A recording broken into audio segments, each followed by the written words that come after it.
for somebody starting YouTube or getting into it all early in their YouTube career, you've obviously got like cameras, you've got lighting, and you've got audio as kind of the trifecta. A lot of people might not get into YouTube or think they can't start because they don't have the best quality camera. But obviously iPhones these days are ridiculous. What would you say is the most important out of those three? And if somebody, had some money to spend, how would you maybe advise them to go about it?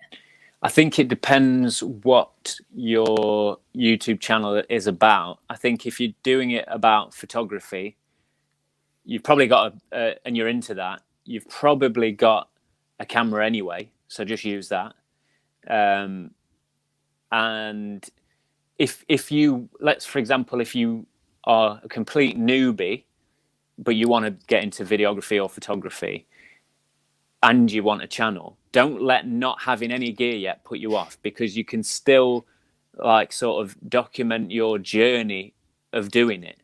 So start with, I'm sure everybody's got a phone or an old camera lying about or something like that, or get one or borrow one of your friends and document that journey. Start off, your first video should be about, right, this is what I'm going to do. So this is me saving up to get my first camera. So I'm going to ask a load of people that I know that need some headshots for their acting career. I'm going to take some pictures of them on my iPhone because it's got a great camera, edit them for them and charge 20 quid, for example. And I'm going to do that.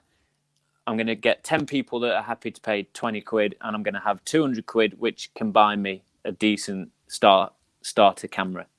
And then your next video is about, look, I've got my camera. This is my first picture. That.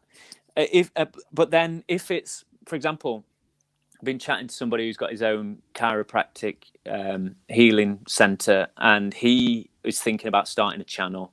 And he initially was asking me to film his videos for him. But the fact is, I'm more than happy to do that. But his content is going to be about helping people. It doesn't matter what it looks like.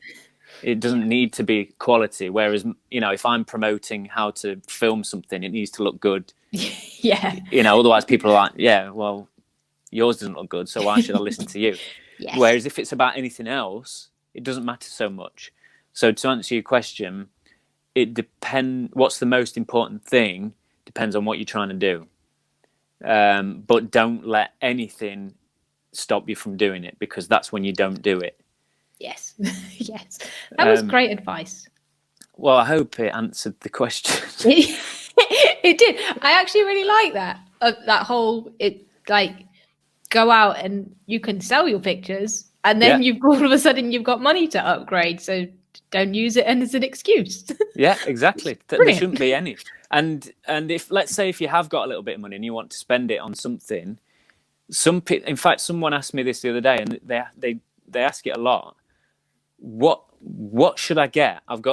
And often it's, I've got £2,500 to spend. Which light should I get? And I'm like, you could literally get a camera, a tripod, 3 lights, a second camera, a computer. You could get so much stuff for that price. Yep. And you don't always have to buy it new. That's a good point. So yes. And yes, go refurbish people. Yeah. Yeah, so definitely secondhand. Or the affordable options are just as good. Yeah. Oh, it'd be nice to have £2,500 spare to spend on that stuff. Yeah, it would. Yeah. Okay. But that's the other thing as well. Like if you're just starting a channel, for example, it will evolve anyway. So there's no point really spending that much money until you know you're going to stick at it. Yeah, 100%. I guess you almost go on your own journey to find yourself and find your niche. Yeah.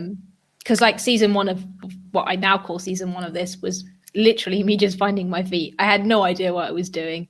And I had no idea if it was even going to last, I suppose. So me coming in, I bought a £60 mic, and I'm still using my webcam, and I was like, let's do it. Exactly. And in a year's time, you might you'll have a 2-camera setup, you'll be in a studio, and you'll have guests in, and you'll have 2 podcast mics. Oh man, that's the dream. But the thing is, if you'd have done that first, yes, it might have gone a different way. Yeah, 100%. And then you'll have ended up selling all that stuff. Everything. Yeah.